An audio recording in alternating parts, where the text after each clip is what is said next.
Setelah sempat menghilang dari kediamannya di Jakarta, saudara, polisi akhirnya menangkap tersangka pelecehan seksual dan pemerasan dalam tes cepat di Bandara Soekarno-Hatta. Tersangka akan dikenakan pasal berlapis jika terbukti melakukan tindak pidana pelecehan seksual dan pemerasan. Tersangka pelecehan seksual dan pemerasan penumpang pesawat yang mengikuti tes cepat COVID-19 di Bandara Soekarno-Hatta, Tangerang, Banten, ditangkap polisi di Kabupaten Toba, Sumatera Utara. Tersangka langsung dibawa ke Mapolresta Bandara Soekarno-Hatta untuk pemeriksaan. Tindak pidana pelecehan, tindak pidana penipuan, dan tindak pidana pemerasan yang saya yakin masyarakat sudah tahu karena viralnya berita ini.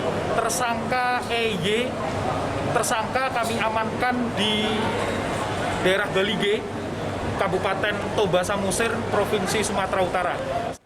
Polisi kini telah memeriksa 15 saksi, yakni korban, saksi ahli, hingga perusahaan tempat tersangka bekerja.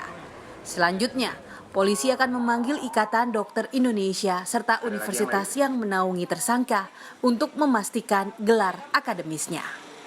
Yang menyatakan bahwa dia dilakukan pelecehan dan penipuan oleh seorang oknum tenaga kesehatan atau dokter. Sudah 15 saksi yang kita lakukan pemeriksaan, ya, termasuk korban sudah kita lakukan pemeriksaan, kemudian juga ada rekan dekatnya korban. Sebelumnya, kasus pelecehan seksual dan pemerasan calon penumpang pesawat yang mengikuti tes cepat COVID-19 di Bandara Soekarno-Hatta terungkap setelah korban menuliskan kisahnya di media sosial Twitter dan menjadi viral. Kami sengaja mengaburkan identitas korban demi keamanan dan keselamatannya.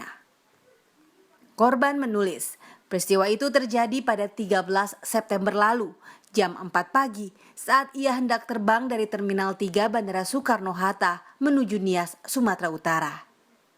Saat ia menjalani tes cepat COVID-19 di fasilitas milik Kimia Farma di bandara, petugas pria berbohong dan menyebut hasilnya reaktif serta memeras hingga melakukan pelecehan seksual.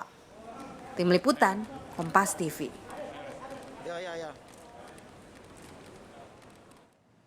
Informasi selengkapnya, saudara, kita bergabung dengan jurnalis Kompas TV ada Niputu Trisnanda di Bandara Soekarno-Hatta, Tangerang, Banten. Putu, selamat siang. Kita tahu ada korban pelecehan dan juga pemerasan ketika rapid test di Bandara Soekarno-Hatta kemarin dan ada rencana untuk membuka posko pengaduan untuk melihat ada tidaknya korban lain. Kapan rencananya akan dibuka?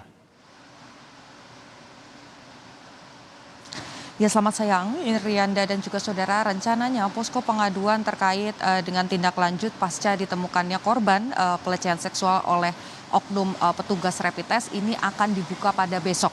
Tepatnya adalah pada hari Senin tanggal 28 September 2020. Tapi memang hingga saat ini Irianda dan juga saudara terkait dengan lokasinya ini belum dipastikan kira-kira akan ditempatkan di mana posko pengaduan ini. Karena tadi dari pagi sampai dengan saat ini kami sempat memantau beberapa titik, begitu salah satunya adalah di Terminal 2 dan juga di Terminal 3 ini nantinya memang akan diberikan atau akan didirikan posko pengaduan. Karena kalau kita berbicara soal kronologi kasus, Irianda dan juga saudara, sebetulnya kasus ini terjadi di Terminal 3 Bandara Soekarno-Hatta. Tepatnya pada sekitar tanggal 13 September 2020 lalu, awal bulan ini sempat terjadi penipuan, pemerasan, bahkan pelecehan seksual terhadap salah satu calon penumpang pesawat di kawasan ini. Dan kalau tadi kami juga sempat mencoba mengkonfirmasi, Irianda dan juga saudara, terkait dengan bagaimana kemudian persiapan-persiapan yang dilakukan oleh Polresta atau Mapolresta Bandara Soekarno-Hatta. Tadi kami sempat menghubungi Kasat Reskrim dari Mapolresta Bandara Soekarno-Hatta ini menyebut bahwa memang hingga saat ini posko-posko ini memang belum dibangun karena baru dibuka pada Senin depan. Dan ada beberapa pos pol atau seperti pos-pos polisi yang ada di masing-masing terminal. Ini yang nantinya akan juga sudah disediakan sejak awal jika memang ada pengaduan-pengaduan terkait ketidaknyamanan para penumpang ataupun juga tindak pidana yang lainnya. Tetapi kalau kita berbicara soal soal posko pengaduan ini, Irianda dan juga saudara, sebetulnya ada beberapa opsi atau ada beberapa pilihan yang nantinya akan diberikan. Yang pertama ini bisa juga dibangun atau didirikan di Terminal 3 karena saat ini sebetulnya Irianda di Terminal 3 ini sudah ada satu posko yang sebetulnya ditujukan untuk repatriasi. Jadi untuk pengawasan kemudian juga untuk administrasi lainnya bagi para warga negara Indonesia yang bekerja di luar dan pulang ke Indonesia atau masuk dalam kategori repatriasi ini biasanya ditinjau atau diawasi melalui pos yang berada di Terminal 3 tersebut.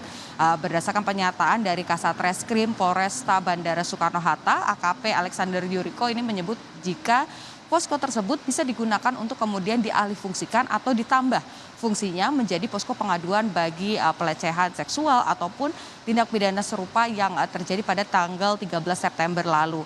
Dan selain di sana juga ada usulan dari pihak Mapolresta Bandara Soekarno-Hatta untuk kemudian menambah personil ataupun meningkatkan personil Polri dan juga personil TNI pada titik-titik di mana rapid test atau tes cepat ini dilakukan di kawasan bandara.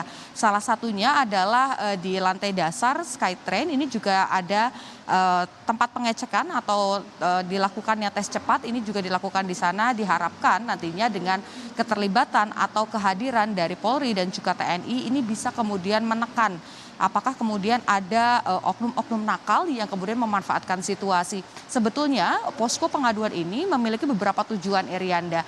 Yang pertama betul ini untuk kemudian memastikan apakah kemudian ada korban lain yang mengalami tindak pidana serupa seperti yang dialami oleh atau yang dilakukan oleh tersangka EHY pada 13 September lalu.